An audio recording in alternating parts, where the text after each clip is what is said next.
எல்லாருக்கும் வணக்கம். இந்த வீடியோவில் சோபக்கிருது வருடம் மார்கழி மாதத்துக்கு உண்டான ராசி பலனை தான் பார்க்க போகிறோம். எல்லா மாதத்துக்கும் நாம் ராசி பலன் சொல்லிக்கிட்டே இருந்தாலும் கூட இந்த மார்கழி மாதத்துக்கு உண்டான ராசி பலன் அப்படிங்கிறத நிறைய பேர் எதிர்பார்த்து காத்துக்கிட்டு இருப்பாங்க. ஏன்னா முக்கியமான கிரக பயிற்சிகள் அப்படிங்கிறது இந்த மாதத்தில் இருக்குது. அதனால் இந்த மார்கழியில் வரக்கூடிய பயிற்சி நமக்கு எப்படி இருக்க போகுது, இந்த மார்கழி எப்படி இருக்க போகுது அப்படின்னு பார்க்குறதுக்கு நிறைய பேர் ஆவலாக இருப்பாங்க. அதன்படி பார்த்தோம்னா கிரகங்களோட ராஜா சூரிய பகவான் மாத தொடக்கத்தில் குருவோட வீடான தனுசு ராசியில் இருக்கார். 17ஆம் தேதி அவர் மாறி மகர ராசிக்கு போகிறாரு. செவ்வாய் விருச்சிக ராசியில் தன்னோட சொந்த வீட்டிலே இருக்கார். 11ஆம் தேதி அன்னைக்கு அவர் குரு பகவானோட வீடான தனுசுக்கு போகிறாரு. புதன் விருச்சிகத்திலிருந்து 23ஆம் தேதி தனுசுக்கு போகிறாரு. சுக்கிர பகவான் தன்னோட சொந்த வீட்டில் ஆட்சி பெற்று துலா ராசியில் உட்காந்துருக்காரு. 9ஆம் தேதி அன்னைக்கு விருச்சிக ராசிக்கு போகிறாரு. முக்கியமான பயிற்சி அப்படின்னு பார்த்தோன்னா 2 இருக்குது இந்த மாதத்தில். அதாவது மேசராசியில் இருக்கக்கூடிய குரு பகவான் 4ஆம் தேதி வக்கர நிவர்த்தி அடைகிறாரு. அப்போ இவ்வளோ நாளாக பலம் இல்லாமல் வக்கரம் அடைஞ்சி கடந்த குருவுக்கு இப்போ பலம் கிடைச்சிருக்கு. அப்போ அவரோட பார்வையோட வீரியம் அப்படிங்கிறது இன்னும் அதிகமாக இருக்க போகுது. அப்படிங்கிறதால இந்த குருவோட வக்கர நிவர்த்தி அவசியமாக பார்க்கப்படணும். அதோட சனி பகவான் இந்த மாதத்தில் பயிற்சி ஆகிறாரு. 2.5 வருஷத்துக்கு ஒருக்க நடக்கக்கூடிய சனி பயிற்சி இந்த மார்கழி மாதம் 4ஆம் தேதி நடக்குது. மகர ராசியில் இருக்கிற சனி பகவான் கும்பராசிக்கு போய் ஆட்சி பெற்று உட்கார போகிறாரு. விஷப்பாம்பு ராகு மீன ராசிலையும் விஷமற்ற பாம்பு கேது கன்னி ராசிலையும் இருக்காங்க. இந்த கிரக அமைப்புகளை பொறுத்து உங்கள் ராசிக்கு என்ன பலன் கிடைக்க போகுது அப்படிங்கிறத பார்ப்போம். மீனராசி நேயர்களே, உங்களுக்கு இந்த மார்கழி மாதம் எப்படி இருக்குது அப்படின்னு பார்த்தோன்னா, மீனராசிக்காரர்களை பொறுத்த வரைக்கும் இந்த மார்கழி மாதத்தை ஒரு விதமான அச்சத்தோடையே தான் பார்ப்பாங்க. ஏன்னா சனிப்பெயர்ச்சி நடக்குது, 7.5 சனி ஆரம்பிக்க போகுது. இந்த 7.5 சனி அப்படிங்கிறது உங்களோட ராசிக்கு 30 வருஷத்துக்கு பிறகு வருது. 7.5 சனியோட முதல் பாகம் அப்படிங்கிறது வாக்கிய கணித ரீதியாக மார்கழி 4ஆம் தேதி உங்களுக்கு தொடங்க போகுது. அது ஒரு விதமான மோசமான செய்தி அப்படின்னே இருந்தாலும் அதே நாளில் ஒரு சுப செய்தி அப்படிங்கிறது உங்களுக்கு இருக்குது.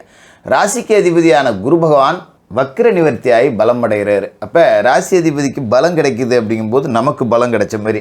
ஒரு பக்கம் சனி அடிக்கிறாரு, இன்னொரு பக்கம் குரு அதை தடுக்கிறாரு. சனி அடித்தா குருவால் தடுக்க முடியுமா அப்படின்னு கேட்டால் முழுசாலாம் தடுத்துற முடியாது. ஏதோ பாதி தடுப்பார். ஏதோ சனி அடிக்கிற நேரத்தில் குரு பலம் இல்லாமல் போயிட்டார் இருந்தாமல் இல்லையே, பலம் அடைஞ்சிட்டார்ல, அது நமக்கு சந்தோஷம்தான். குருவும் பலம் இல்லாமல் கிடந்து இவர் ஒரு பக்கம் அடிக்க ஆரம்பித்தார்னா தாங்க முடியாது. அப்போ ஏதோ பாதிக்கு பாதியே குரு பகவான் தடுத்துருவார். அதனால் பயப்பட வேண்டியதில்லை. சரி, இப்போ குரு பகவான் எங்கே இருக்கார் அப்படின்னு பார்த்தீங்கன்னா உங்களோட ராசிக்கு தனவாக்கு குடும்பஸ்தானத்தில் இருக்கார். நல்ல இடத்துல ராசி அதிபதி பலம் அடைகிறாரு அப்படிங்கிறது ஒரு சந்தோஷம்தான்.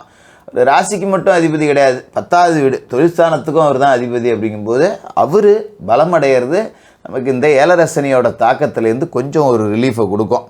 ஏன்னா குரு பகவான் வக்கரகதி அடைஞ்சிருந்து இப்போ பலமாக இருக்கார். அப்படிங்கிறதால உடம்பில் இருந்த பிரச்சனையை சரி பண்ணிடுவார். உடம்பு ஆரோக்கியத்தில் இருந்த பிரச்சனை, அடிக்கடி ஜுரம் வந்தது போனது, இதெல்லாம் கொஞ்சம் சரி பண்ணிடுவார். மனமகிழ்ச்சியான சம்பவங்கள் அப்படிங்கிறது நடக்கும். அப்போ இந்த பக்கம் விரயசனி விரயத்தை கொடுக்க ஆரம்பிக்கிறார் பார்த்தீங்களா. அப்போ உடம்புல நமக்கு பாதிப்பு இருக்காது, மருத்துவ செலவுகள் இருக்காது.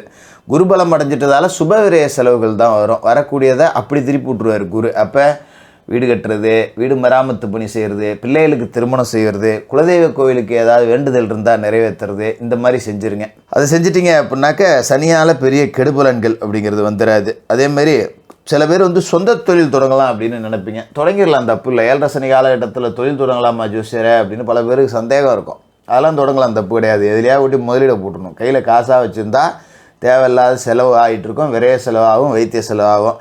நகை பணம் ஏதாவது வச்சுருந்தா கூட நகையை கொண்டு அடமானம் வைக்கிற மாதிரி ஆகிடும். ஏதாவது ஒரு வெட்டி செலவு அப்படிங்கிறது வந்துடும். அப்போ எதுலையாவது ஒரு முதலை போட்டு முடக்கிக்கிட்டு ஏதோ அந்தந்த மாதத்துக்கு வீட்டு செலவுக்கு காசு வந்தால் போதும் அப்படிங்கிற லெவலில் ஓட்டுங்க. பெரிய அளவில் பாதிப்பு இருக்காது. அதனால் கவலைப்பட வேண்டியதில்லை. அதே நேரத்தில் இந்த 7.5 சனியில் விரயசனி என்ன செய்வார் அப்படின்னு பார்த்தீங்கன்னா, முதல் சுற்று அப்படின்னு இருந்ததுன்னு வச்சிங்களேன், நமக்கு கல்வியில் தடை இருக்கும். படிக்கிற மாணவர்களுக்கு தடையை கொடுப்பாரு. பாதியில் படிப்பை நிறுத்துகிற அளவுக்கு இருக்கும். கெட்ட பழக்கங்கள் வரும், சகவாசம் சரியில்லாமல் போவோம்.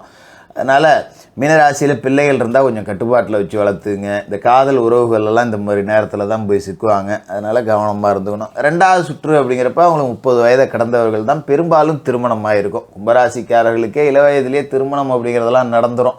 அதில் எந்த பாதிப்பும் இருக்காது. இப்போ கணவன் மனைவிக்குள்ள பிரச்சனை, வீட்டில் தேவையற்ற பிரச்சனைகள், யாருக்காவது ஜாமீன் சொல்லி பணம் கொடுத்து வாங்கி மாட்டிக்கிறது, குறுக்கு வழியில் ஏதாவது ஒரு பணம் சம்பாதிக்கலான்னு முயற்சி செஞ்சு அதில் போய் சிக்கிக்கிறது, வீண் வம்பு வழக்கு, செய்யாத குற்றத்துக்கு நம்ம மேலே பழி விழுவுறது அதெல்லாம் நடக்கும். அதனால் தேவையில்லாமல் இரவு நேரத்தில் வெளியில் சுற்றுறது, நண்பர்களோட அதிக நேரம் செலவு பண்ணுறதை தவிர்க்கிறது, இதெல்லாம் செஞ்சிங்கன்னா ஓரளவுக்கு கட்டுப்பாட்டுக்குள்ளே கொண்டாந்துடலாம். ராத்திரியில் வெளியில் பெரும்பாலும் சுற்றாதீங்க. ஏதோ 4 பேர் பஞ்சாயத்து பண்ணிக்கிட்டு இருந்தானா கூட அங்கே போய் விளக்கிறதுக்கோ தடுக்கிறதுக்கோ பஞ்சாயத்து பண்ணுறதுக்கோ போகாதீங்க.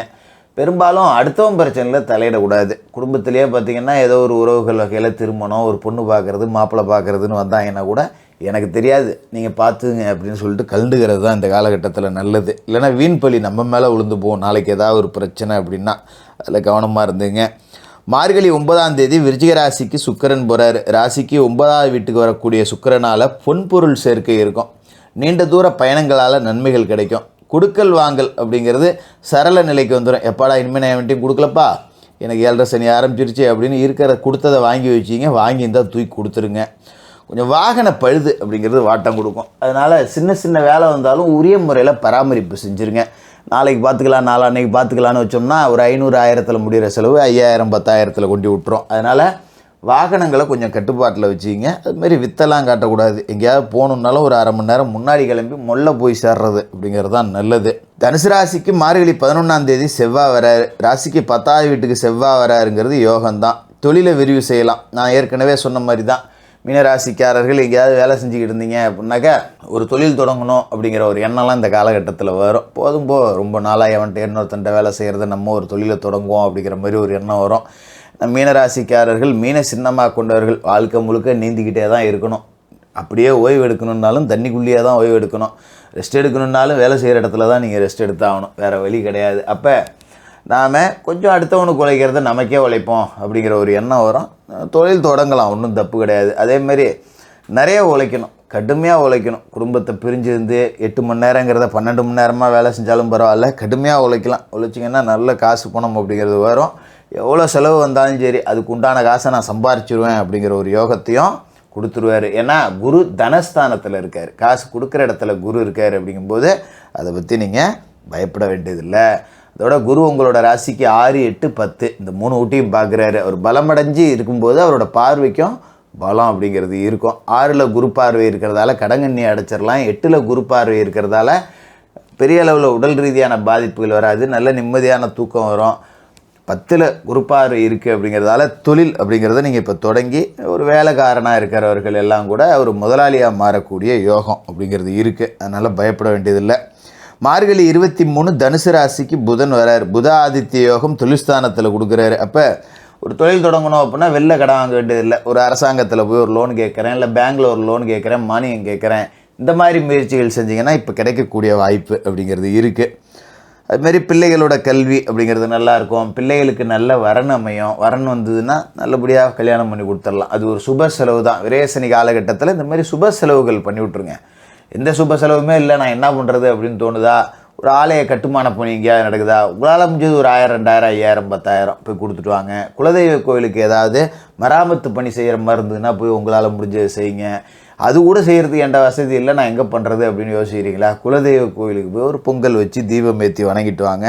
மாதத்தில் ஒரு நாள் குலதெய்வ வழிபாடு அப்படிங்கிறத அவசியம் செய்யுங்க. அது உங்கள் பிறந்த நட்சத்திரத்தன்னைக்கு போனீங்கன்னா இன்னும் சிறப்பு. சனிக்கிழமையில் சனி பகவானுக்கு தீபம் ஏற்றணும்.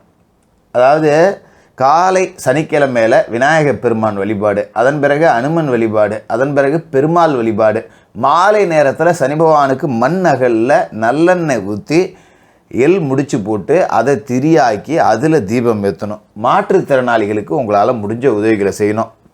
முடிஞ்சவங்க ஒவ்வொரு சனிக்கிழமையும் எண்ணெய் தேய்ச்சி நீராடுங்க. கருப்பு நிற ஆடைகள் அணிஞ்சு சனி பகவானை வணங்குங்க.